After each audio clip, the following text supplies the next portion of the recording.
natural here. That's Yeah, right. I was starting to make my list for the end of the year and into next year even and go, okay, like who are all the folks I can ask. And I was like, oh yeah, everyone seems to read this with their undergrads. It's like very, it's something that even the non-majors can go, oh yeah, I hear this. Like you Yeah. walk them through it, and even if they don't understand all the chordal notation and everything, they get a sense of what's happening, and then they listen to the examples. And so I was like, yeah, this is definitely on the list. So I was also just very happy you were able to fill in on short notice. So Me too. And this week has turned into a mess just logistically for me in terms of just back-to-back meetings and stuff going on. So when so you I said the appreciate it. time, I was like the universe parted and like it was meant to be for this Meant to to happen. be. So that's right. The clouds parted and allowed us to soar to that was a bad transition. Look, they're parting right there on Hi the everyone. Welcome to the Kudomusicology stream. oh my I'm goodness. Musicologess, because that's the name of the channel. I'm here. Some folks are popping up in chat, so Yeah. we'll populate here. Hey, Yeah, Karen. so happy that Sean Atkinson is joining me today. I'm so Hooray! I'm so happy to be here. Yes, Just thank you. yeah. So yeah, a few people are probably like, "Wait a minute, you said Stephen Armstrong was next week." So Stephen had something come up. We are rescheduling to, I think, November 4th was what we agreed on. So don't worry, we are gonna do J Smeg battle everything, battle themes. So I already have the notes on it. It's like ready to go into a PowerPoint. So we are set to do that later. But yeah, I was so happy that I got the note on Wednesday, and I was like, okay, who can I ask? And just hope that folks were free. So I kind of went down my list of asks, and I wanted to reach out to somebody I kind of knew because, especially on short notice, you don't want to be like, hi, I've never met you. Can you come on in a day and a half? Right. So No, yeah, I that was so helps. happy that you were free. It really worked out well. Yeah. Yeah, so I think I probably met you at a NACFAGM as most of the folks on It here. it had to have been. I don't remember which one. Probably the one that was here at TCU. Yeah, I think that was my first one. So I imagine if you were here for that one, that's probably where we met. indeed. Yeah. Have I missed one? I don't think I've missed one yet. I don't think so. There I've haven't been missed that many I should know. But right. I've missed a few, but that's always a fun.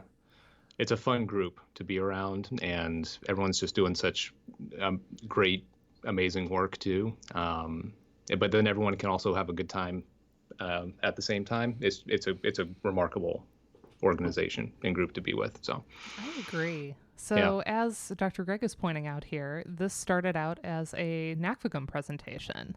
indeed, yeah. So, sort of walk me through the process here. What was the seed of this whole project, and then obviously the process of turning it from that into the conference version to getting it published in MTO. Yeah, so this one took a long time in the oven, as you will. So this actually started when I bought a Wii U, and I was playing Super Mario 3D World with my twin daughters, and we would get to a stage, and it was, I can't remember the name of the stage now, but it's one of the later bonus stages where you're up above sort of the world, if you will, and it's a top-down perspective. And the music I had not heard before because I had not played Super Mario Galaxy, which is where the music had come from. And this was the Gusty Gardens cue, and it was great. And I was like, man, this is like really the music's great. It's just really like perfect for being up in the sky and the clouds. And I'm like, let's look at this a little bit more. So then I'm playing Mario Kart 8 with, again, my twin daughters, and the same cue shows up in another track that's also in the clouds. So I'm like, okay, well, clearly everyone is on board with this music being cloud based or in the sky. So just started digging from there. And then I was already doing work with musical topics and tropes in other in other areas, not video game music. So just started diving into the my own lived experience with video games and kind of going through the catalog of what I've played and where things work, and just it kind of just built. So then I did a lightning talk at an SMT conference. I don't remember what year that was, but this was like a 5-minute talk where I laid out the ideas of the things that I was trying to do. In addition to the the sort of soaring stuff that we'll get into a little bit later, I referenced the original Super Mario Brothers as well, with the waltz and the underwater music and weightlessness and how all that works. Then I gave a talk at NACVGM. Actually, I think this may have ended up sort of in 2 separate talks at NACVGM that are sort of related to each other. One was specifically about flying, and the other one was about airships. Right? Yeah, right? I remember the airship one. Yeah, and so all those things kind of came together into this. There was another component that didn't make it into this article just because I couldn't shoehorn it in.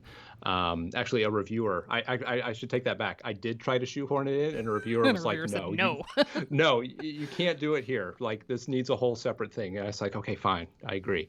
But there's a whole other part of this that I haven't had a chance to dig back into yet, about heroes and anti-heroes and how those musical transformations can happen. And so that was the NACVGM talk that happened most recently, that incorporated these materials. So yeah, this was a long journey to get to this point, but a fun one.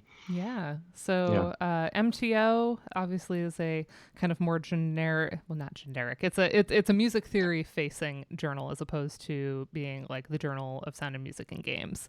Right. So what kind of perspectives did you get from your reviewers? Did you get a sense that you had at least one of them was somebody that was in Ludo, or what kind of perspectives did they give you, and how did that reshape things?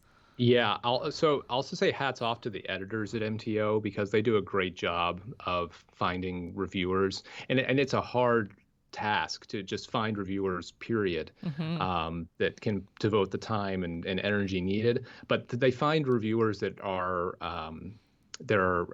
going to offer great feedback too, and that are really supportive about it. So I was really lucky that, especially one of the reviewers, I don't think had a Ludo background, but clearly had a film and media background, and was able to provide a lot of really helpful feedback going through there. I remember just my responses to those suggestions were like, yes, absolutely. It wasn't someone that was trying to be standoffish and make a point or be a jerk. It was like, this is the way I would have written it, kind of. No, exactly. It was really, it felt collaborative, even though it wasn't technically collaborative, because they're still, as far as I know, doing the sort of traditional, 2 reviewers blind process with that. But it felt really good. And then the second reviewer was also very supportive, although I don't think that second reviewer was in the media realm at all, but was able to provide some great feedback.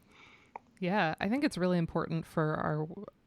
I was talking, I don't know if it was to Julianne or someone, about like, we have this beautiful inclusive cocoon, right, of our subfield, and that's important. But at some point, you have to interface with the rest of your field, and there are spaces within the broader field that can be very exclusive and very negative experiences, but I always hope that everyone is not going to go out there, ill prepared, and that there is the rigor, and that everybody else can be kind of charmed by by our passion for what we're doing, but also, like, wow, I didn't think you could do this with video games, like that we're impressing them a little bit. Yeah, I mean, and it's like any, new field of study within a larger field of study. It took time, right? And there were growing pains. I mean, it's very similar to the way pop music was it took a while for popular music studies to be embraced by theory and musicology. Yeah. But it's there. Yeah. Now, and so I think we're there now too, as far as Ludo is concerned. Yeah. Especially as more of us, ascend the academic ranks, and it just helped to bring some legitimacy to the process. Right. At the same time, though, I mean, I also am very aware that it doesn't need to be placed on this high pedestal that like no one can access. Right. It needs to remain in a place where anyone, whatever your background of music is, that you can, because video games are so accessible. The scholarship in some ways needs to be kind of match that accessibility. I mean, you were commenting before that but the audience for this paper was tricky because I was trying to write it obviously for a theory audience, but I wanted it to be accessible to as large an audience as possible, especially because MTO is open. Yeah. It's not behind a paywall. Yeah, open source. Y'all can go get this right now. That's right. It's one of my favorite things about MTO. Yeah, is me that too. Everything in there, and it just affords so many possibilities with audiovisual the examples. embedded examples are so good. It's just really good. And kudos to Brent Jorgensen. I know he's not on the stream, and he won't probably ever watch this stream, but he's been the sort of technical editor for MTO for a long time, and everything you see on that site with being able to click on things and have the windows pop open like you need them to, he was been a marvel with that. I only know that because I was an editorial assistant for MTO at the end of grad school and saw the behind the scenes work that goes into it. But yeah, it's a great journal. It's a model for what a lot of academic journals should be doing, I think. Yeah, agreed completely. Yeah, I love it. Yeah, let's dig in a little bit. Okay. So we start, yes, with the underwater level. Exactly. Which, everyone can say, yeah, what about this is aquatic necessarily? And most folks will tell you it just feels buoyant. It's that kind of springing off of beat one of the waltz. So waltz topics have been tied to weightlessness in lots of places. And you mentioned 2001: A Space Odyssey with the Blue Danube, kind of making the space ballet of the docking sequence. And exactly. So we already have this idea, and that really has nothing to do with the waltz historically. That's been added later on in media. So that's our nice introduction to this idea of things kind of taking on their own life once they are coming into new mediums. Yeah. So this is what I call your walkthrough statement. Okay. Because, it's a video game thing. So that's right. That makes total sense. Yeah, you tell us what you're going to do, and I find these statements very helpful. So, as a case study to explore this idea, I defined what the topics and tropes in games. There's an earlier bit I didn't quote, but I defined what I call the soaring topic through an examination of music used in Hollywood cinema and video games that accompany scenes of flight. I engage with not only the musical characteristics of the soaring topic, but also its cultural and historical development. I then explore the topic's use in two games that heavily feature flying: Square Enix's Final Fantasy IV from 1991 and Nintendo's Legend of Zelda Skyward Sword from 2011. In both examples, tropes of the soaring topic hint at significant events that unfold during the course of gameplay. That's it. So, I'm so happy you're here because musical semiotics and I have always struggled a little bit. Okay. And topics and tropes and the distinctions between them are always a little bit fuzzy for me, especially once we get into an example. No, sure, but they're fuzzy in the history of the medium, because what is considered a topic was once a trope because it had to be, because it was an initial mixing of disparate things that came together, right? And so before it was a topic, it was a trope, but then it happened so much that we associate it as a single idea. And so it's a continually evolving space. So it's really cool in the way that it does that. It's cool, but it's also very anxiety inducing because you're like, okay, am I using the right one here? And is my reviewer going to be like, no, that's a topic, not a trope, you idiot. It depends on the context too, right? It depends on where you're coming from and what's going on. But yeah, I get it. It's not for the faint of heart, I suppose. But yes. And Yeah. I'm often shy. Like I will reference the idea that games have these things, but I don't dig into it myself. I think it's hard to do well. The terminology has, yes, become a topic or a trope or both. Thank you, Andrew. The Well, discussion itself has become a topic and a trope. That's exactly right. And I just lean on the people who have done that hard work already. I quote Hatton in here, but Tim Summers has dealt with this very skillfully in video game music, which is super helpful to piggyback off of. And then the countless people who have done this with classical and romantic music as well. It's just it's easy to springboard off of those ideas and just take it further. Yeah. Yeah, because it feels sometimes like, well, I could kind of use either term. So like, at what point do I like make a choice as to which one it is? So for topics, Robert Hatton's definition is a complex musical correlation originating in a kind of music used as part of a larger work. Whereas the trope is kind of the next level. It manipulates the topic through the juxtaposition of contradictory or unrelated types and must arise from a single functional location or process. So there's a kind of a layering implied here. Correct. And the example given is the kind of Turkish combined with the march elements in Beethoven's Ninth. Right, and that's the example that Hatton uses to define this. That you've got these high-pitched metallic instruments that are a signal of the East, and the march topic that's present at the same time, and so the fusion of those. Hatton's theory in that book delves much deeper than just topics and tropes, and then he also talks about discourse, having a high level or a low level of discourse, and how the tropes of a topic can either elevate or lower the discourse at any given time. So in this case, the addition of all those high-pitched metallic instruments of a less learned style than the march, lowers the discourse of that moment in Beethoven's the finale of Beethoven's Ninth Symphony, and therefore the message of brotherhood, right, that's in the text suddenly applies to everyone, not just sort of the regal military elite. society. Yeah, exactly.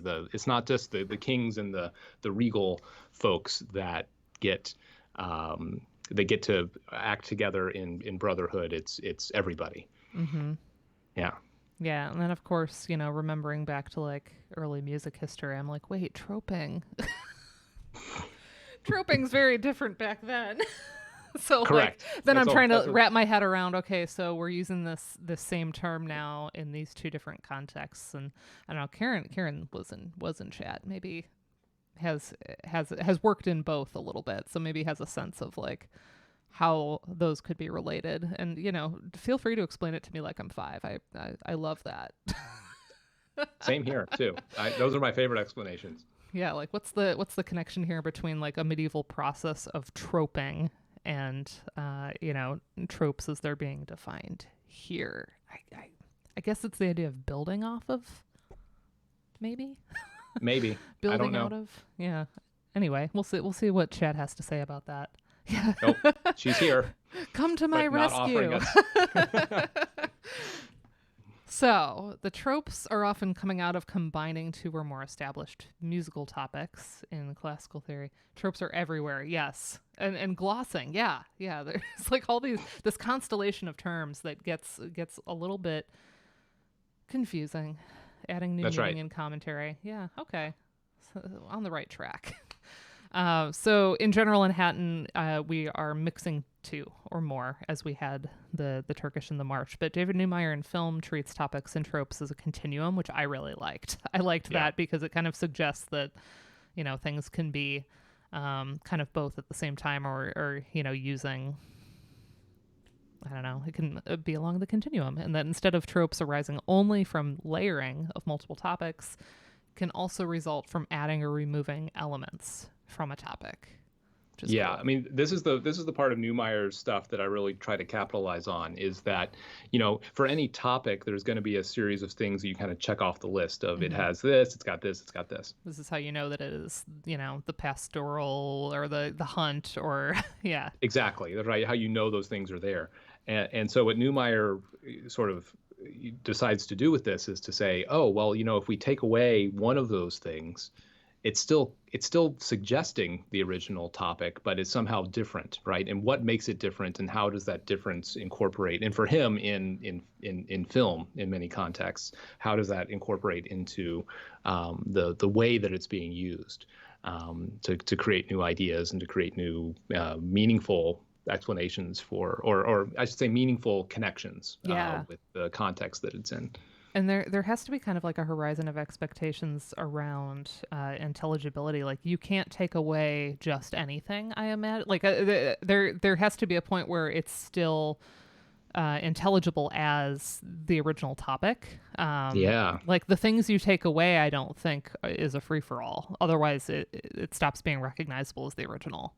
No, that's a fair Possibly. point. You can't throw the baby out with the bathwater, if you will. But and the whole notion of troping is playful, right? These are composers and film score creators, and these are people playing with these ideas and trying to get away with sort of as much as they can.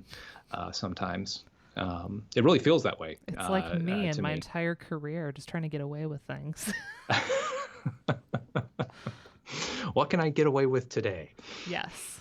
Like I was saying on the call before, writing about the piano phase for a monophony seminar in grad school because I was scared of not knowing enough about medieval music. So I'm like, hey, it's monophony played against itself. It's perfect. I see no problems with that. Charles Atkinson should get a medal for no relation, by the way.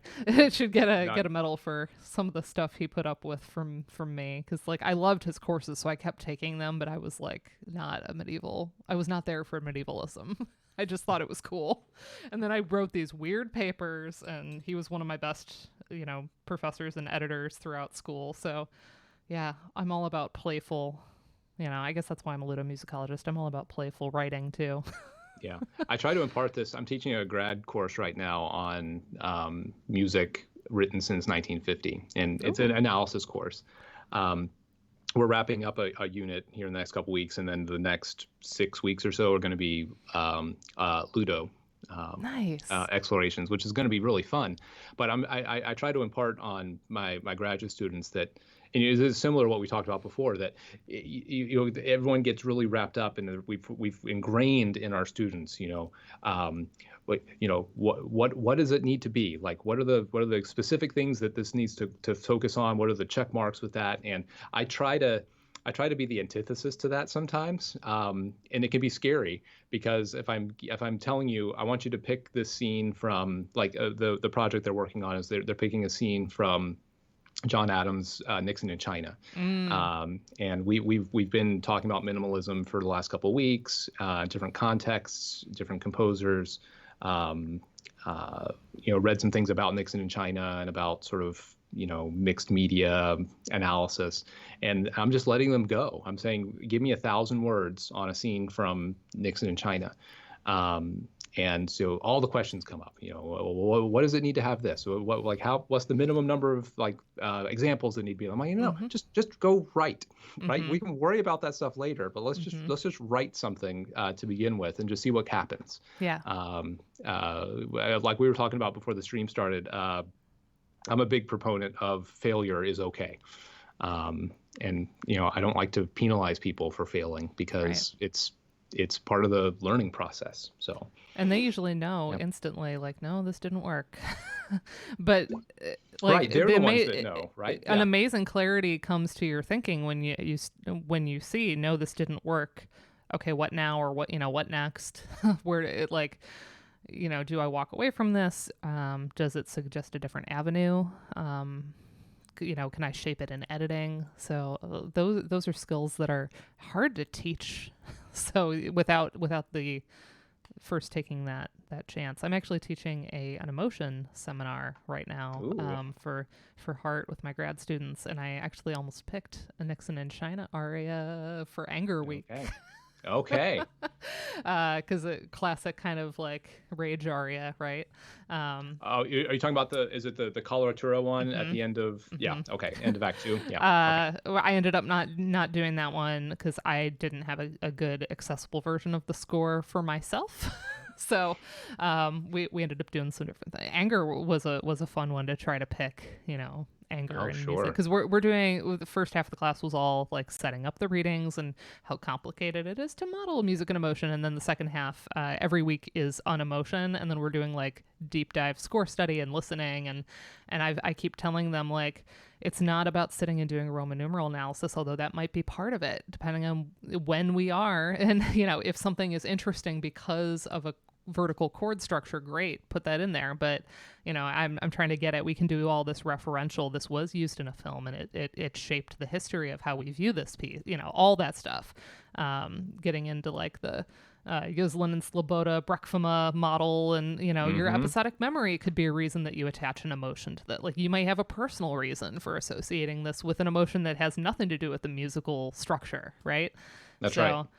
I'm trying to, the whole past 5 or 6 weeks have just been like adding all these things to the toolkit. Like, you can talk about this, you can talk about this, you can talk about this. It doesn't have to just be like theory in that way that people think is very like prescriptive, and they kind of agonize over maybe not having the chops to sort of think about music in that way. It's like, nope, it's all correct, all good. That's absolutely right. It's all good. Yeah. All right. So we have this productivity of removing things, correct, which comes into play later. Stay tuned. Things not being where we expect them, or maybe being in the wrong direction. So correct. Neumeier gives an example from Entrapment with Catherine Zeta-Jones playing Bach's C major prelude, and that film, she's going to be involved in a museum heist in this sequence. And so that moment on the film is drawing on multiple associations with that piece itself. So, of course, Bach, high art, classical music, all that. But also, it's the type of piece one would learn as a piano student. So it has a connection to pedagogy and maybe inexperience. And so it's combining with the characters and images on screen to add these layers of richness to the narrative, to, flesh out her relationship to, I don't remember the actor. It's Sean Connery. Sean Connery, yeah. Who's older than her, and kind of getting her involved in this whole scenario. And it's like the more you know, the richer it is, which is often the case with this type of reuse of music. Like, what's interesting isn't just the piece; it's sort of like, okay, they chose this for a reason, and then you kind of look at all the different interpretations that can come out of what seems like a simple choice. Yeah, I mean, the C major prelude gets a ton of action in film and TV.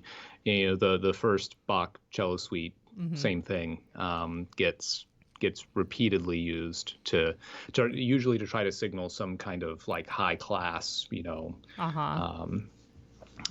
environment, and then that's what Neumeier is suggesting here, is that she's the student here, because Sean Connery's character is teaching her how to do this bank heist, but then also she's trying to like be fancy, if you will, to the kind of learned counterpoint element. Yeah, exactly. Yeah. And so it's cool. As soon as you take the learned counterpoint out of the C major prelude on a piano and you stick it on maybe an organ and it's in G minor, suddenly that learned counterpoint gets used for Gothic reasons. So, that's right. As some folks we know in the field, me and Isabella Van Elfren and others have written about. So maybe exactly. I really am trying to see when I can get some of these folks on, because I want to cover that. Yeah, totally. The Bach cello prelude just made me think, like, man, speaking of my emotions seminar, there's that classic West Wing use of it as well, where it's what Yo-Yo Ma, I think, is playing at the White House, and then it triggers Toby's PTSD. Yeah. Oh my gosh, it's such a power, and what an example that, like, that's a very personal, individualized association that he's having in that moment. Ugh. Powerful. What a great show that was. I gotta find a point in the class to maybe play that. Yeah. Just thinking about those examples. Bad organ, good organ. Yes, right. Exactly. We've covered this, so we'll go back to the VODs and find the medievalisms and emotion article that we did with Karen earlier in the summer. All right, so yeah, we have this entrapment example, which is really a nice illustration, and then Byron Almen. How do you say his name? Almain, I think. Almain? I think that's right. Yeah, I was thrown by this pronunciation. Yeah, it's always people's names. Yeah. It's always people's names that I. And you feel bad because and I feel bad because it's like I've never met Byron once. Yeah, I've never met a lot of neglected to ask folks. him how to pronounce his last name. So. Yeah. I never meet people, and there's a good number of like game studies scholars, where I'm like, do I know how to say your name? And then I'm like looking it up and seeing if there's one of those pronunciation videos on the internet. Right. Yeah. Nothing wrong in that. Correct. This just goes to show you when you've read something versus actually hearing it in real life. Yeah. Hashtag my life. I get it. Yeah. Yeah. So he also thinks of a continuum, but not necessarily. This is looking at the music without necessarily the audiovisual interaction. So it's kind of back to just looking within the music itself, and the idea of deploying topics, which he treats as more static, which was also sort of a helpful. It's kind of like a snapshot, and deploying those together to create more of a dramatic narrative, kind of an unfolding.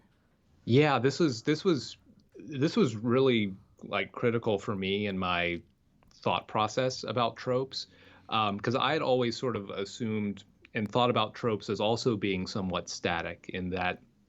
Sure, there's action in the clash of either disparate things or the removal of items that you were expecting to be there, but in the moment it's kind of it does what it does in that moment, and then we move on, but what this is suggesting is that tropes are actually active, right? And they create a narrative, right? And so the narrative implications of multiple topics coming together is huge, especially when you start thinking about video games and you start thinking about the interactivity of games and how that can play in the context of your sitting in front of a TV playing a game, and suddenly the tropes that are happening actually are part of your narrative experience.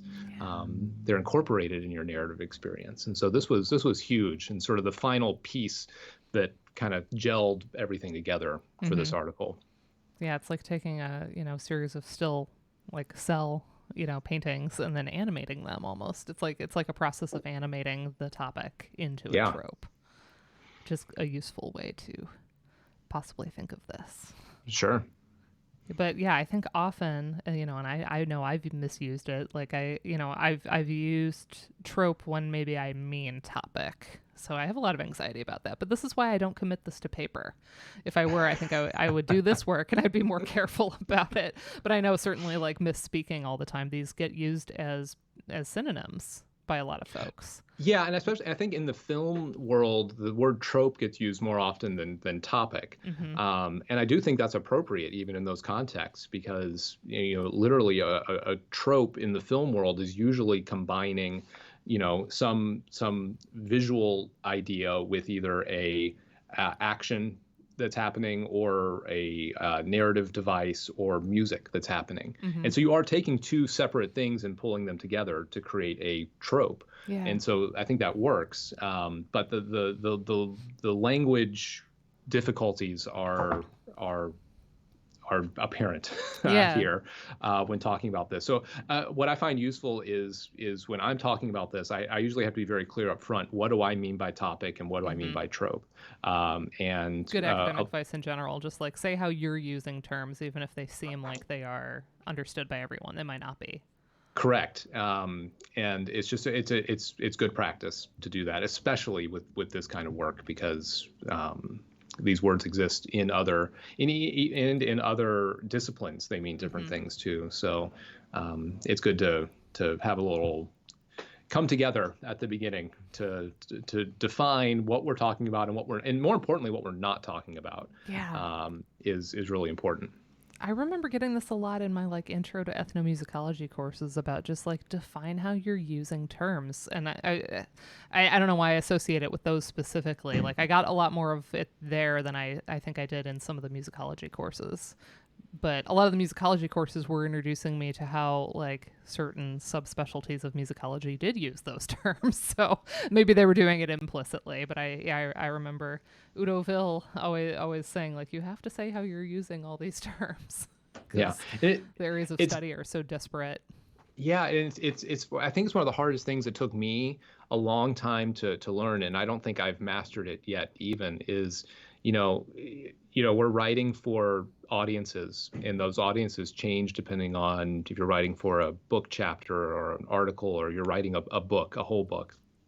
Your audience is constantly changing, and keeping track in your mind while you're creating these documents, who's the audience, and then you at some levels do have to make some assumptions about what does this audience already know, and what do I need to be more explicit about explaining. This is a really hard thing to nail down, and get back to the writing article process. This is where editors can do a really good job if they're on it and they're really careful about these things. They can help the author kind of navigate those waters. I know I've had great success with editors, and maybe I've just been lucky to have good editors that have helped me understand that process better.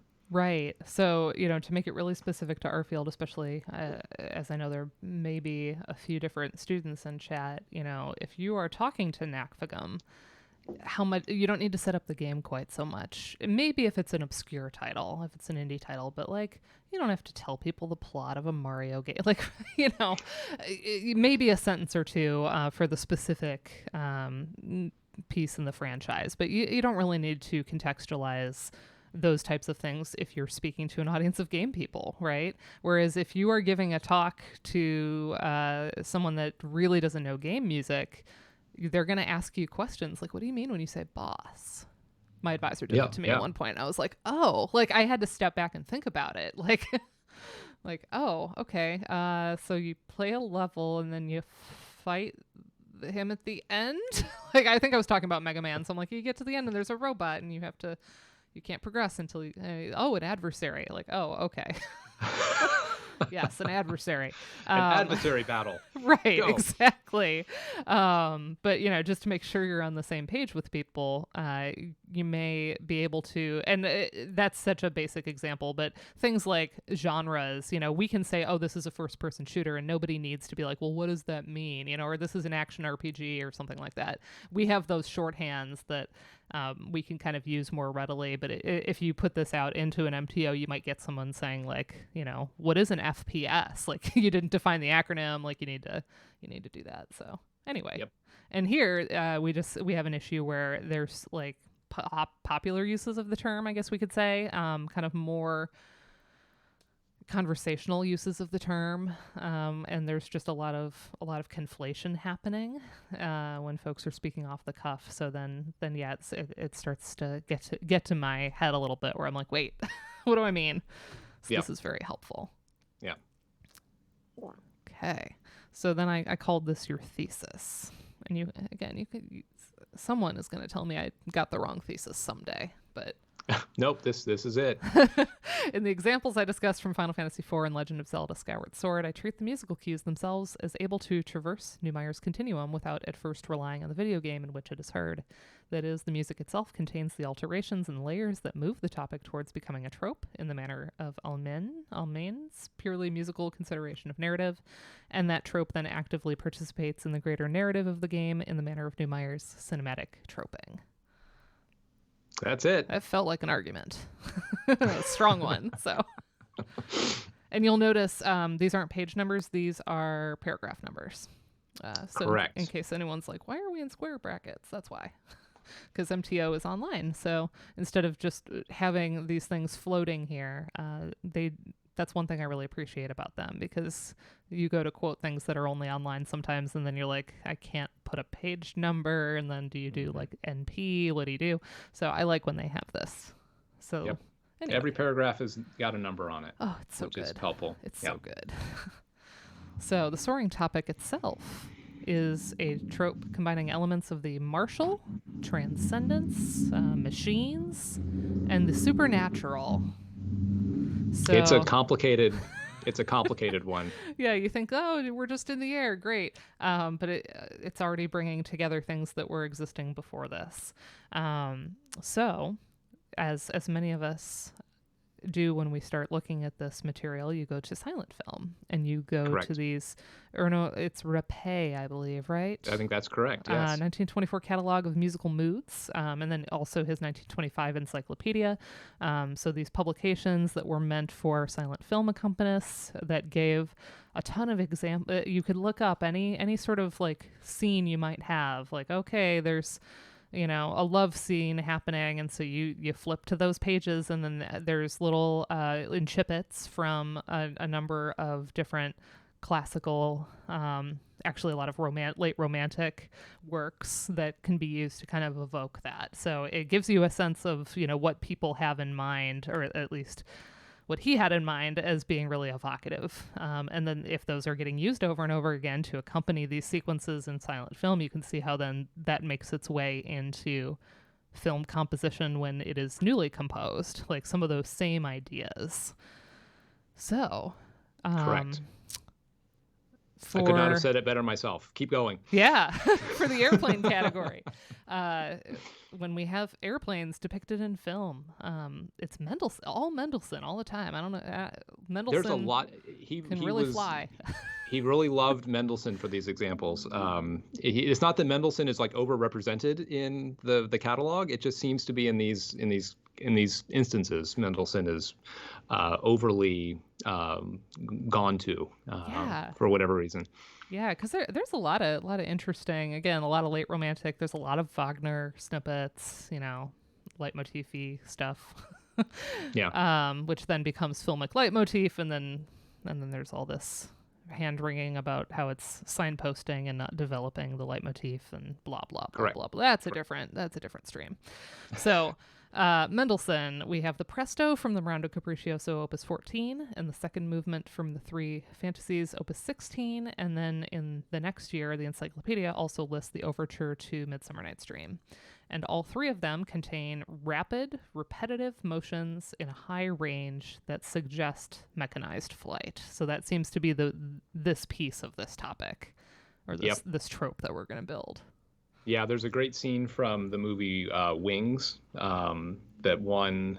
It was the first movie to win Best Picture when the Oscars were created, and it's during the like dogfighting scenes. It's all of these Mendelssohn examples that are played almost back to back. And so you hear the whirring of the propeller with the repetitive right. It all fits, and it's perfect, and it's like this was meant to be. It's like Mendelssohn was writing it for the film. You know, 100 years before. And a lot of that material, like it's not a rapid scale necessarily, although that comes in later. It's a lot of those patterns are kind of like they sound like they're rotating because it's an arpeggiation, and then it starts over, so it keeps going like low to high, low to high, low to high, and it gives you that sense of something kind of rotating. Correct. Yeah. So that type of figuration can give you that sense of mechanical energy, and now we get another piece of this. So that's one piece. The soaring topic also, we get an example in Franz Waxman's score for The Spirit of St. Louis, I guess. I think I've always, in this context, I always hear it as St. Louis. Is it? Okay. 1957, which is about flight as well. And this is adding literal musical ascent with large leaps to suggest takeoff, and also leaps of a fifth that link back to heroic connotations from fanfares. Correct. So do you want to speak to that really quickly? Is that meant to then map onto our aviator specifically? I think in this case, yeah. So I mean, we've got Charles Lindbergh here as the hero of the story. So I think these these leaps are the fanfare that heralds the hero's triumph here in the film. This opening fanfare is literally during the credits. It's during the opening credits of the scene, because the movie opens with just like far off shot of the plane flying in the background, and you can barely see what's happening, but you hear the engine going, and then the brass come in with this fanfare that just keeps going up, and you just wonder when it's gonna stop. So obviously the upward motion, right? Clearly soaring, but the large leaps involved with that clearly are heralding the hero. Yeah, and so I didn't want to play the film clip and have like strikes on my channel. So I'm gonna play this on the keyboard, even though many of us read music, but just to really illustrate, like, it just keeps going up and keeps going up. Yeah. So let's see.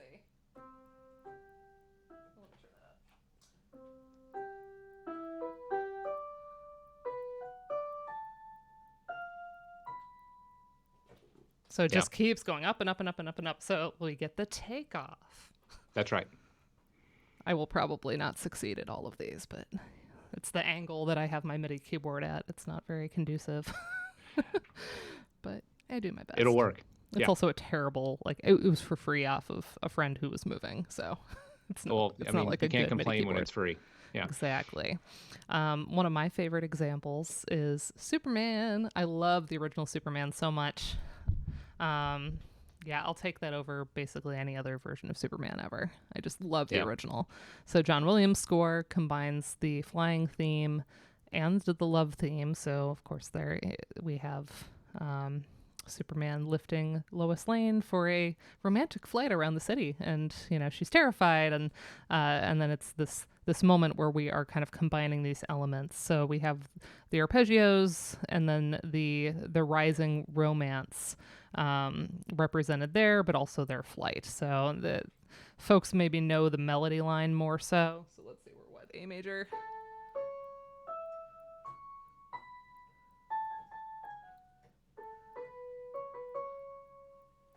And that's like the soaring strings in that moment, right? It's like that. Of course, you're going to have that if you're going to have a romance sequence. Got to have the violins in there. Correct. Yeah, I think Mark Richards, I quote in this portion, and it's like the as their love rises, so does their actual altitude rises at the same time, right? So it's just like hitting you over the head, right? Of like, hello, this is happening. They're in love and they're going to fly, and it's going to be beautiful. Yep. Yeah. Exactly. Ugh, such good performances. Yeah. So, I'm not going to play this one. Sorry. If I had printed it, if I had thought and printed it out, I could have, but I'm not going to do that like this. Yeah. So both the film scores are similar to, it's notable that, we had the Mendelssohn used for airplanes, but if you look up birds who also fly, we have Grieg, Schmetterling, according to the one I looked up on IMSLP, Papillon, with a butterfly, with repeated upwards. So that's not a bird. What? No, I know, right? We're using a butterfly piece for a bird listing. Come on. But it works. But it works. It works. Totally works. Yeah, and it's got all the same upward arpeggiations that are in the Williams, the Superman example we just looked at. So yeah. So you can see oh good, my cursor is showing. So you can see my circling here. We have our rapid upward arpeggiations coming in the bass line, but then we also get this more stepwise chromatic scalar figure that ascending stepwise melodic motion, and then the dotted rhythms combined with the interval leap gives it that sense of springing up. Correct. And good performances of this really have like a lightness and a capriciousness to them. It's like it is not heavy in the keys. So you're a trombone player, right? I am. Did you have most piano? Things are heavy when I play them. I was gonna say, did you have piano training or? No, limited. I have theory piano, so I can play chord progressions in a classroom. But that's about it. Yeah, I started on piano, and then senior year was like, I want to do violin because I don't like being alone in a practice room, and that was actually kind of wise that I knew myself. And then I got to do a lot of chamber music in college instead of being like The pianist always seems like, the quartet already exists, but then they want you to come play like the Trout with them or something, whatever it might be. They're like, Right. you're an add-on. So I didn't think I had it in me to be a solo pianist, so I switched to violin, but I've lost a lot of it. Anyway, so yeah, good performances of this are not heavy in the keys. They have that lightness of articulation to them that makes it soar. Correct. But all of these elements are building toward the things that are going to be in our soaring topic. Exactly right. So a lot of film examples here to build this up, just to show like this is well established, and then we're going to see how the video games kind of subvert some of these things. Correct. Flying theme from E.T., also John Williams. So clearly he has an idea of what flying is. It also has these upward flourishes from the harp. Yeah. As we can see depicted. So here we do get kind of a scalar rise. This becomes really common in soaring music, not only the rising, but it being on like a harp. Sometimes violins, like where they're slurring everything, where it's all just one swoop. It's usually not like separate bows if they're doing that. And so the harp thing seems to suggest heaven or lofty pursuits. Well, no, of course, right? Yeah. And the cherub anytime, with the little lyre or whatever. you name it, the harp has clear, heavenly associations with it. Just in dream the sequences, although those would be whole tone scales. So right. yeah. So, but yeah, the harp is a classic example of soaring. It's just it's present. It's one of those foundational things that if you really want to sell it, you're going to have these upward flourishes with the harp. Yeah. So I guess one of my questions, and this has nothing to do with your article, is Coin Heaven in the original Mario Bros. Oh, we aren't soaring. We're just up there. Sometimes the screen's auto-scrolling for us. Yeah. But you'll note that theme doesn't really have a lot of these elements. It's true. That theme kind of keeps us in place, I think. I think the timbres are more evocative of like weightlessness and that sort of sound. I'm trying to remember what that tune is. I'm having a hard time recollecting. Here, let's pull it up. You're like, I've got it pulled up right here. I don't have it pulled up, but as I was thinking of it. Mario 3 is probably my favorite, but... Yeah, that's what I was thinking of. Mario 3. Is this it? You watch, it'll be somebody's... Oh, it is. Good. Okay, switch sources. YouTube.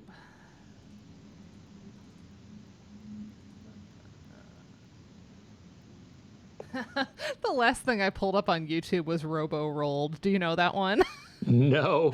It's Rick Astley's Never Gonna Give You Up, but it's set to the Robo theme from Chrono Trigger because the chord progression is the same. Yes. Oh, I love it.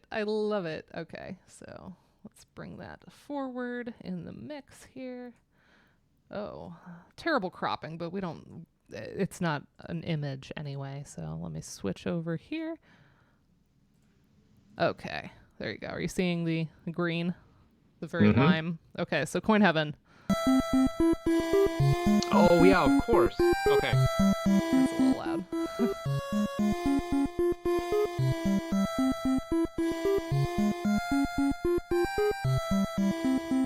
Although I will say, there's a strong Lydian presence here. Okay. In the progression, right? Yeah. The first, right? It's got that lifted, that raised scale degree 4 action going on. So it's got that going, and the baseline boops are constantly rising they gradually rise. It's not the rapid. So we're not rapid, soaring. right. We are floating. Is this the floating topic? That's the floating topic. Okay. Hashtag floating topic. Nailed it. Look at me. It's almost like Julianne calls me a theorist. That's me pretending to be a theorist right there. I just made up a new trope. That's what you got to do as a theorist. You got to make up new terms. And you have to make really pretty graphs, as I understand it. Oh. That's true.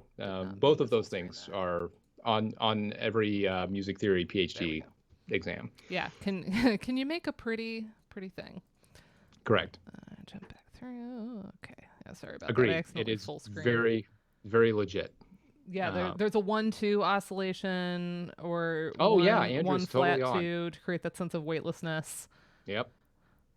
Yeah, cool. All right. So because I was thinking about that, I'm like, that's in the air, but it's not soaring, so it's heaven. So it was like and then it's a short progression. It's a short loop. It doesn't really move. So like there is that sense of kind of keeping us up there. Yep. Cool. So it floats. I think it's absolutely right. Got it. And yeah, I think Andrew's got it nailed. Brilliant. With our powers combined, right? That's right. All right, so now we get to the soaring topic in video games. Super Mario Galaxy is the source of the gusty gardens that you encountered later in 3D World and Mario Kart 8. So Gusty Gardens has a lot of these elements. So here we go. We have a beautiful transcription and also a lot of labeling to kind of show the different elements. Yeah, Back to the Future is my favorite score ever. I love that movie so much. And I love the score for it. Just one of my all-time favorites. All right, so let's see. What all here is soaring about Gusty Garden? We have some big leaps here that are kind of bracketed. So we have these like fifths or higher. Correct. And not only just leaps for leap's sake, but in really rhythmically and metrically important places. 4 to 1 in a lot of places. Yeah. Yeah, you're really feeling right into the downbeat. Yeah. So just like the waltz giving you the buoyancy by springing off of 1, this kind of gives you springing into the downbeat. That's a great way to put it. Yeah. Kind of landing on that figure. And of course, anyone who has studied ballroom dance knows that one of the reasons we have that connection is that the step is very much about, you start grounded and you come up for a waltz step. So a lot of the dance forms map on physically that way. Exactly. I always like when I see like a Baroque like lecture recital where they're doing something with Baroque dance at like AMS and they like teach you how to do a 17th century German minuet or whatever so that you can really feel it in the music, because a lot of performances of course are more abstracted and don't always like put in that type of gesture and buoyancy. So it's really interesting to kind of reframe it in terms of the actual dance that could have been performed. That's right. Yeah. All right, so we got the leaps. We are in D flat major. So we have this here to kind of highlight this 6 to flat 7 motion. Yeah. I kind of equate this to like a reference to Lydian, although not an explicit reference, right? It's the same chord progression that you would see in these motions in Lydian going from 1 to major 2, a major 2 chord. But here just, it's harmonic, it's functionally in a different place, but it presents the same effect to the listener of this. You're going to hear that same type of chordal motion that's associated with flight and Lydian mode. Yeah, and it is rising up. It's not going down. So like that. Okay, that makes sense. Yep. And then let's see. I see Roman numeral underneath, note above. So correct. We have harps. Rising scalar patterns, got our whooshes. Yep. Or that's the technical term, the whooshes. The whoosh. The whoosh. Yep.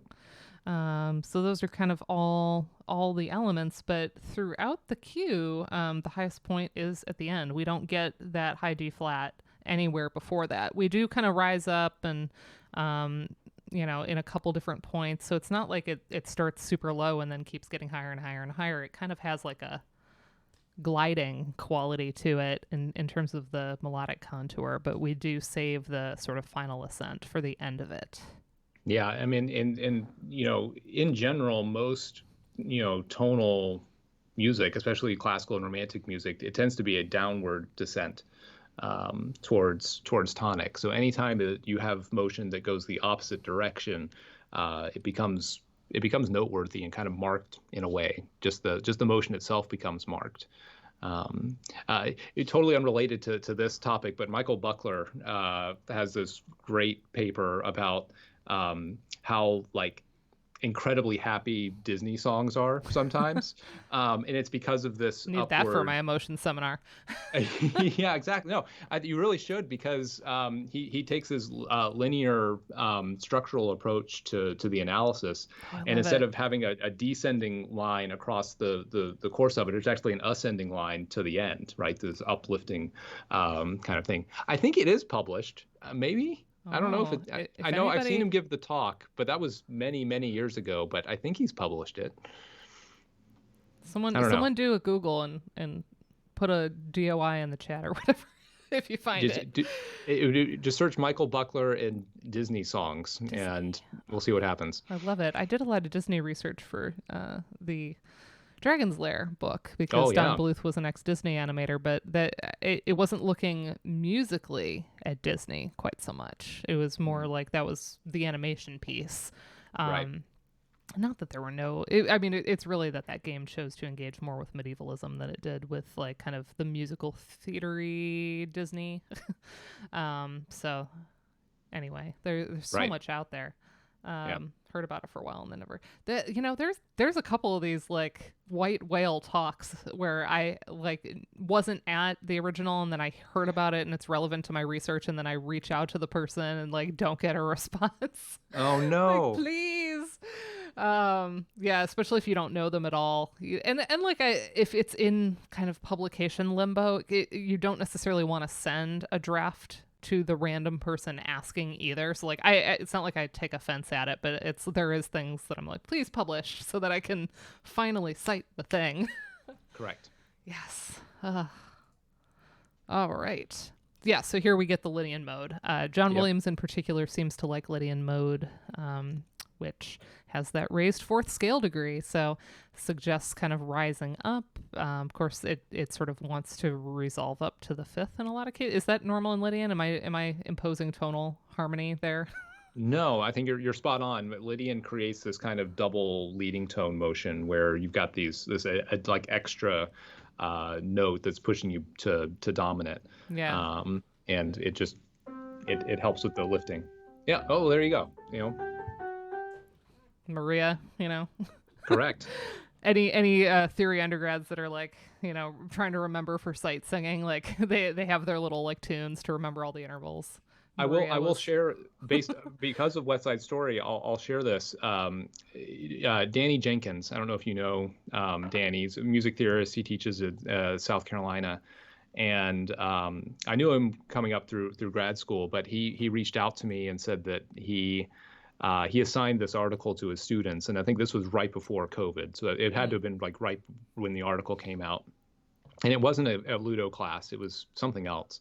Anyway, one of the students in that class applied this idea to the tune Tonight from West Side Story, because the opening harmonic progression there is from 1 to major 2 with that raised scale degree 4, and so equated the soaringness not to a literal sense, but to like the love story. The love story.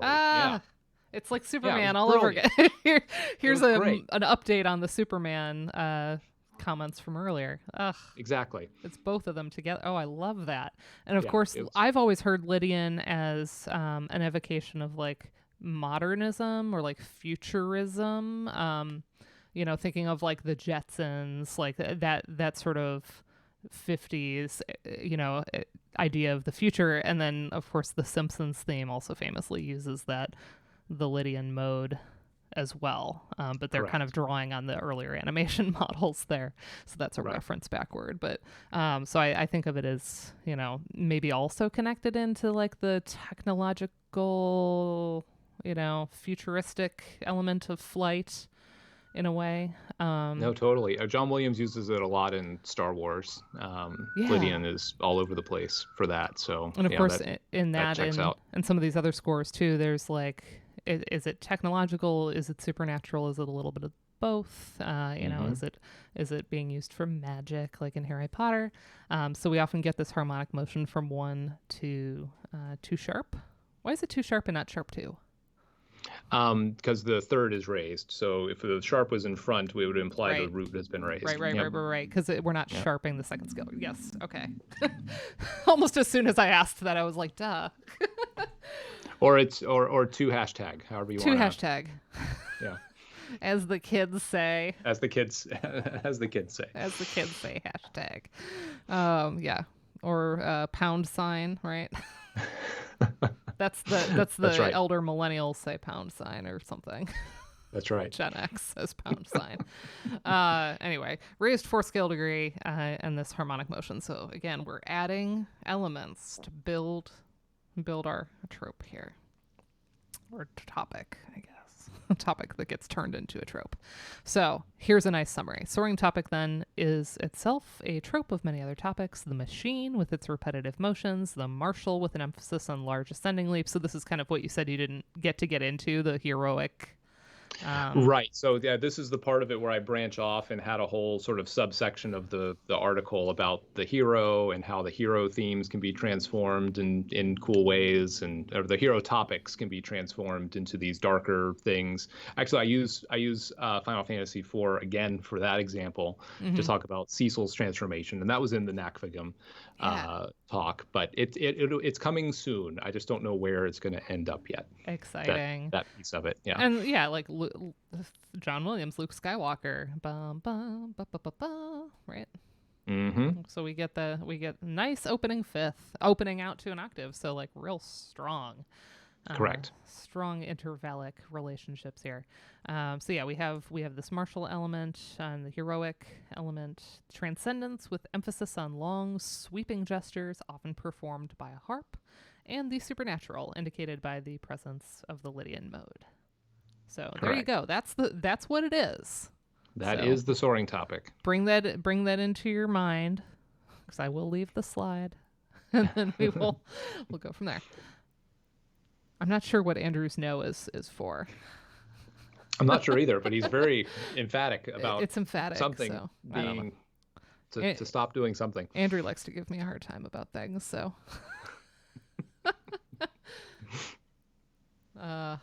We weren't able to find it. It looks like last thing was from 2015. It looks like. Dang it. So, okay. Well, somebody who knows.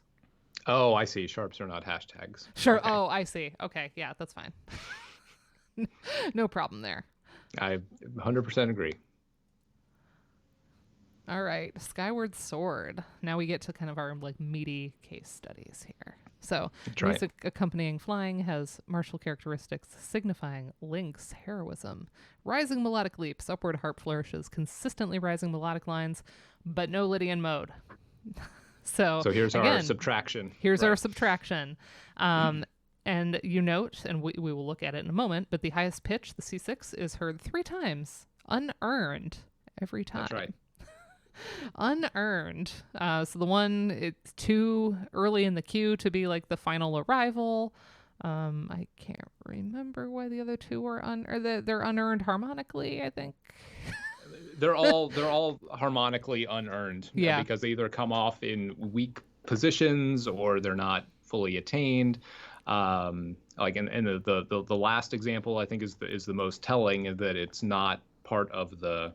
It's not a it's not arriving on tonic, right? Mm-hmm. So it's got this off tonic presence, so it doesn't feel final in any way because of that. So you're not reading it, as like a final cadence. So notice, oh look, it's an arpeggiation, figure here. A lot of these we're rising up, but we still have the kind of up and down contours that kind of make me think of flying, like once you're up, right? Like it's not just the plane taking off in this case. Like it is kind of the loft wing that you are riding in Skyward Sword, kind of gliding on and using the air. Correct. So there is a little bit of like back and forth there. It's not just up, up, up, up, up, up, up, up. What's that? Oh, the perpetually rising tone. Oh, it's like the auditory optical illusion. The shepherd tone. The shepherd tone. Yeah. It's not like a shepherd tone. Right. So, but yeah, we get a lot of these same elements, which are being kind of bracketed for us. But also, you notice, oh look, here's a little sweeping wind whooshy gesture. Correct. Yeah, we get these rising leaps, pretty large interval leaps, up through an octave or more than an octave or almost an octave. So pretty striking and large. But then not only that, the opening four bars feature this rapid arpeggiation that in a way this is where it gets interesting. It feels like it should work against the topic because it's actually descending. It's not rising up. So they Correct. like the overall, you can see that the way they're beamed here is beautiful because it shows like overall, yes, they're getting a little higher every time they're climbing. Right. But it's going downward. It's kind of like pointing down for us. And what I love about this is you're suggesting that this is musical foreshadowing because in this game, they are in a floating up in the clouds world, and they have their loft wings, and the idea of there being a surface underneath all of that is almost mythical, and some folks don't think that realm exists, and then Link then visits the surface. Correct. And then at the end of the game, Skyloft returns to the surface once more, so it comes back down. So you suggest that instead of working against the idea of flight, it's actually suggesting like, hey, look down. No, correct, right, and that final the final tonic note you get at the end of the cue, right, is an octave lower than where we started. So it's not that upward soaring arrival; it's a down. Yeah. Yeah. So it's got the makings of soaring, but it's got all of these other confounding issues with it that suggest a fall of some kind. So yeah, I read that as a bit of foreshadowing. And this is beautiful because this is from the MTO itself. It's game footage, but it has the transcription over it. It's my favorite. Yeah. I love this kind of thing. We can follow along. I didn't have to like put them side by side awkwardly. So here is that. There's a harp. Exactly. Oh, look at that. Look how pretty it is.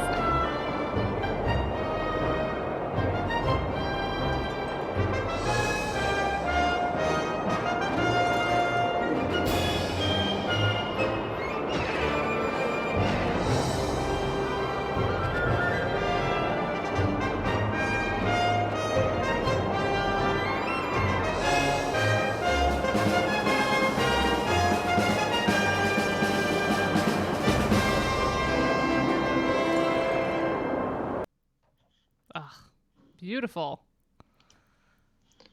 All right. Last example. Indeed. I'm putting in I forgot to sign into Twitch. Oh, yeah. But I'm going to drop a link if you want to do that kind of video overlay work. I actually made a tutorial on how to do that. Oh, awesome. Do you use are you a Mac person using like iMovie, or are you PCing it? I am a Mac person using, and in fact, to make that clip, I did not even, I guess I did use iMovie for that clip now that I think about it. But hang on. There we go. Oh, I love that. Thank you. So you can use that to help. I tried to make it platform agnostic. So the instructions would work no matter sort of what software you want to use, as long as you have sort of video editing software and notation software, you can make it work. But yeah, it's actually not that complicated to do. So I do a lot of that where I do transcription little videos that I've for special occasions. I don't do it like every week for our Thursday night streams with Ryan and Karen and Julianne, but we just did like the Final Fantasy VI Pixel remaster, and that was kind of a big return because that was our very first stream 5 years ago, and it right near our 5-year anniversary, the Pixel remaster came out, so we replayed it. So I transcribed almost the entire score. And then, so I had like the score would scroll, we would listen to the original, and then we would play the moment in the Pixel remaster and hear how they rearranged everything. But those, I wasn't using dynamic gameplay footage. I was just finding battle backgrounds, like the static pixel backgrounds, and using those. But I love that kind of scrolling. I did that in my Goose Game paper video that I did, where I love that look where you just have the music and you're following along in real time. It just looks so polished. Yeah, I wish I could take credit. I got the idea. I was at a conference, and now I think about it, I don't remember where I was, but someone did it, and I was just blown away at how good it looked. And so I started trying to do that. I've got some examples from even back from my dissertation where I tried to do that for a couple of examples. But Yeah, I don't remember at what point I started like heavily relying on that as a tool, but I just think that's one of the best things to do if you work in media. And if you go to the actual article, some of the film examples that I didn't want to play for copyright reasons also are presented. Like the Superman one has that, and you can see the music with the clip of them flying and everything. So yeah, worth going to the original. Final Fantasy IV, we get kind of 2 airships. Ooh. exactly. And one of them is doing this kind of subversive thing with the soaring topic, and then the other one is a little bit more conforming to or in line with some of the soaring things. So our initial airship theme features 3 prominent ascending leaps. So let's see, we get the one here. Yeah, big octave leap at the beginning. Then we get this one, right? Yep. And then where's the last really big one? This one? Right at the end? Yep. Okay. Yeah, so those are the biggest. So three large leaps, and then a large amount of descending melodic gestures. So again, like the Zelda example, we're actually kind of pushing downward in a lot of, including the harp flourishes are going downward for the most part. So again, this could be foreshadowing that we end up using the airship underground. It turns out there's an entire kind of world under there that we use the airship. We reconfigure it so that we can fly it underground. And so you spend a good amount of time down there in the kind of like lava cavern looking section of the game. And so again, it's not the normal soaring. And just like Cecil's theme is also kind of anti-hero typing in some ways, which hopefully we'll get more on that soon. But the airship theme is a little subversive. Certainly we can think, even in other Final Fantasy games, of where the airship theme just... Actually, anytime an airship comes up in a game that we're playing on stream, we're like, where's Sean? Come stream with us. Every single time we shout out because we just associate you with airships. Oh, man. But yeah, I'm the airship guy now. Yeah, you're the airship guy. Final Fantasy, 8 has airship themes, and 6 certainly has multiple airship themes in both light and dark worlds. And so anytime that sort of thing comes up, even in Uematsu, like kind of proving against his own... he clearly has a conception of like writing a normative theme. So like this isn't just, I don't know how to do the normal airship. Like it's nothing like that. It's clearly we are playing with established elements that we can prove exist in kind of a more normative state in a lot of other places. So that does kind of point to like this one might be doing something a little different. And then one thing that I'm just remembering is when I presented this at NACFGM, it was either you or Karen, I think, made a comment about how this, and it never occurred to me before that this is the town theme as well. Honestly, I bet that was Ryan. Okay, maybe it was Ryan. Yeah. Just the beginning of it, just the opening leap and then the descend down is the town theme. So there's some interesting connections there too that I haven't explored, but connecting the stability of town where you're safe and you can not have to worry about fighting anybody versus the airship also being a space where you're not encountering. Correct. Yeah, exactly. Oh, yeah. I forgot. I remember that now that you say it. So here's what that one sounds like.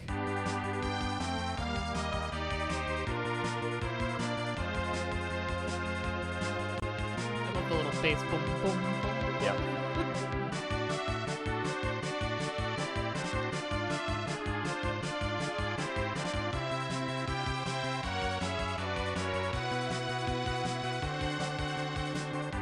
And then we get our loop point.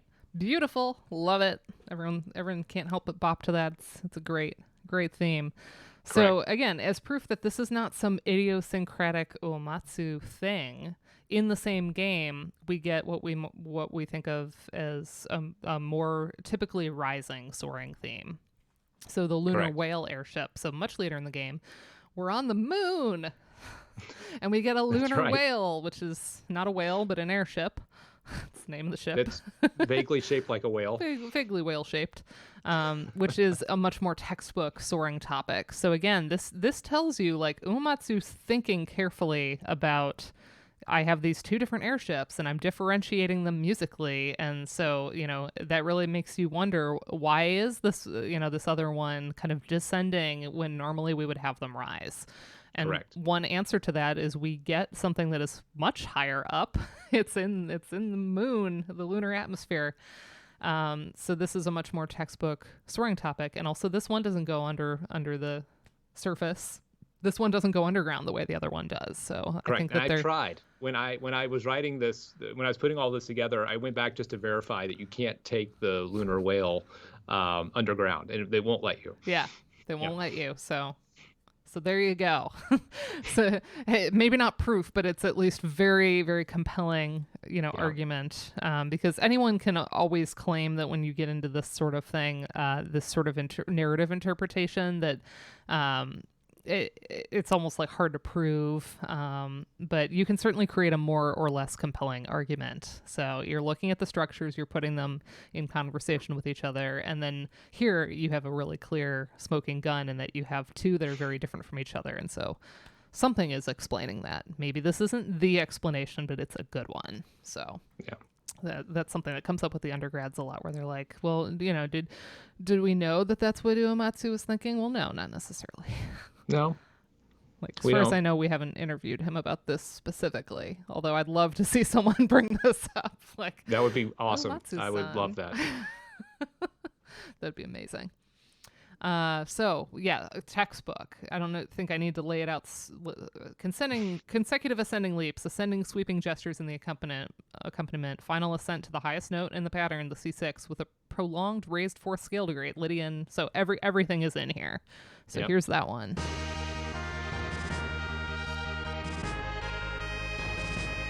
Very grand with our synthesized brass. Yeah, and it brings back the Marshall too, right? It's got that heavy, triumphant, this is the end of the game, we're in the final home stretch. Yeah.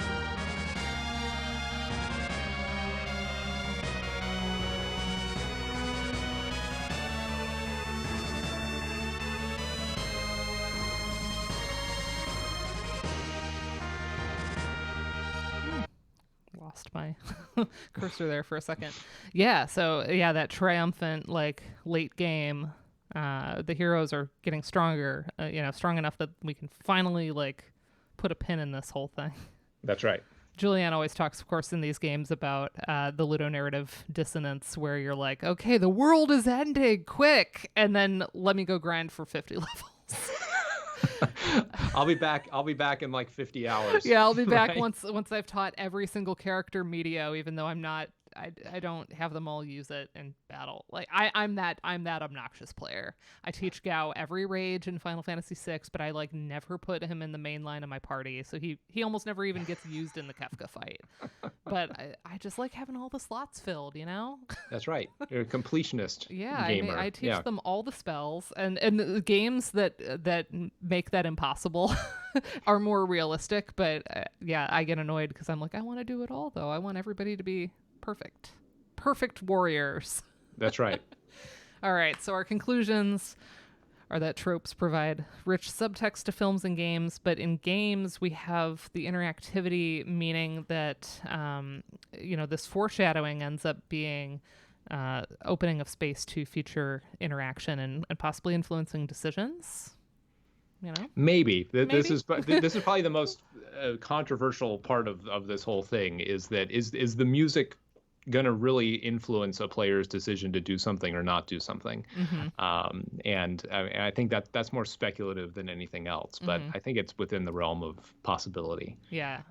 And so at the very least, the foreshadowing element, there's that sense of maybe like replay coming in here, where the first time you play it, you might not notice the thing, and then you kind of get the whole ending spoiled, and then you go back and maybe do a second playthrough, and that time maybe the music will strike differently. So that's right. There is the possibility that even if it doesn't change what you do in the game, that, like, it changes your experience, because now you're sort of like, oh wait, Sometimes that happens more readily with like noticing themes coming back in different places. So we just finished Undertale yesterday, and some of the connections between like Asgore and Toriel, before you find out their history together, that their leitmotifs are intertwining.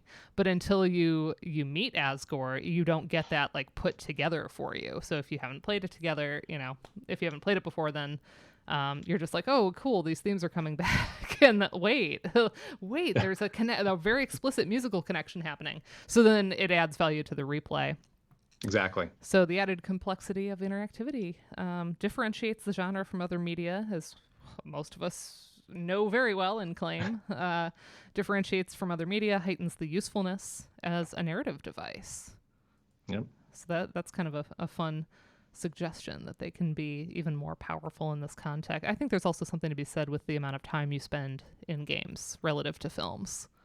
That's right. You've got a 2.5 hour relationship with the music when you watch a film, but you're much more intimately involved musically. If you're spending 50 or, in Breath of the Wild, 300 hours, depending on what game it is, you really get to know that music intimately. It becomes a part of you. So flight and cinema, the last little thing to point out, they're the same age, just about. Yeah. So the musical developing from merely imitating aspects of mechanized flight, there's like that natural correlation at the beginning, but then we start getting more supernatural forms. And so tropes on that topic, as demonstrated here in the two games, Skyward Sword and Final Fantasy IV, have the power to defy our expectations, create rich narratives, and influence player action. So here, instead of actually necessarily, I guess we removed the ascent and replaced it with descent. That's right. And in that way, so it should undermine the trope in a way, but it didn't. And so there's some really interesting and productive conversations to be had around a subtle change and what that does to the experience. There it is. Cool. We did it. Does anybody have any questions in the chat? And I want to be respectful of your time too, because I imagine you have other things to get to today. I've got an appointment coming up here in a few minutes, okay. But we got time for questions if anyone has them. If anybody has questions on this one, and certainly you are Sean Atke on Twitter, right? Yep, you can get me there. You can send me an email, Sean.Atkinson I'll just put it in the chat. Perfect. You just send me an email. Happy to respond. Yeah. Yeah. And I know that we have a music theorist student in the chat. Okay. That came to our stream yesterday. Felt Cute Might Delete is currently doing, I believe, a master's in theory. So keep Sean on your radar. Felt Cute, because you may end up, moving down to Texas and maybe working together, depending on what your plans are for. I don't know if you're doing like an MA PhD or whatever. Maybe you are where you are, but if you're looking for a PhD institution, here's a theorist.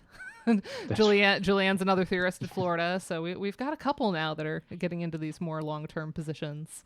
That's right. Thanks, Karen. I'm glad that you are getting some use out of this. Yeah.